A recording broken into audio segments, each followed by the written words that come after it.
back. A happy Mother's Day to all you moms out there, including yourself, Claudine. Thank you. I'm Claudine Wong. Yes, happy Mother's Day to folks out there celebrating. It is a time to thank and appreciate all the maternal figures in our lives, and many people around the Bay Area today saying that thank you with a gift of flowers. Mother's Day is one of the busiest and most profitable weeks of the year for florists, often dubbed their Super Bowl. But this year, a new challenge. Rising prices tied to President Trump's tariffs are having a ripple effect on that industry.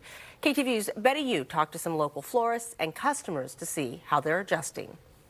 Flower shops across the Bay Area were buzzing with business this Mother's Day weekend.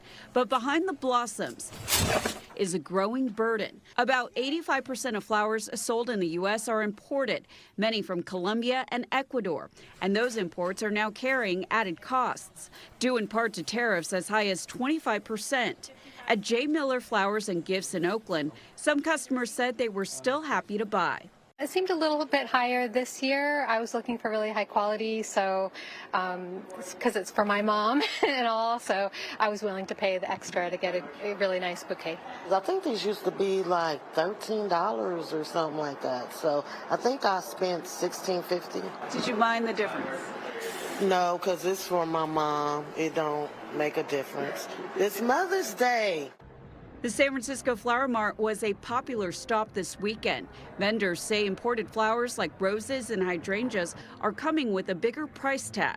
On average, Americans plan to spend about $260 on Mother's Day celebrations and gifts, which include flowers. And that's about $5 more than they budgeted in 2024, according to the National Retail Federation.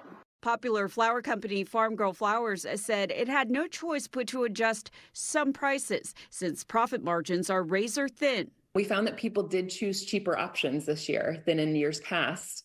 So the more expensive options were the last to sell. CEO Christina Stemble, who started her company in San Francisco, says she once tried to source everything from the U.S., but quickly learned that it wasn't sustainable. We tried every single way, in this very idealist mindset that I had starting out to make this work using all American grown, to use, only manufacturing in the U.S., and it didn't work. We, in South America, they're just better equipped to be able to grow flowers based on being close to the equator. It's kind of like bananas or coffee. She says the global supply chain touches every part of the business. It's going to make flowers more expensive. It's going to make everything more expensive. When you think about where the bulbs come from, even if they're grown in the U.S., the bulbs don't come from the U.S. The fertilizers, the pulp for the boxes, the conveyor belts, the, truck parts for UPS and FedEx, like everything is connected. And the impact is real. Based on what we saw for Mother's Day, we need cheaper options, and so trying to find cheaper options might, mean that we have to make cuts that we don't want to make.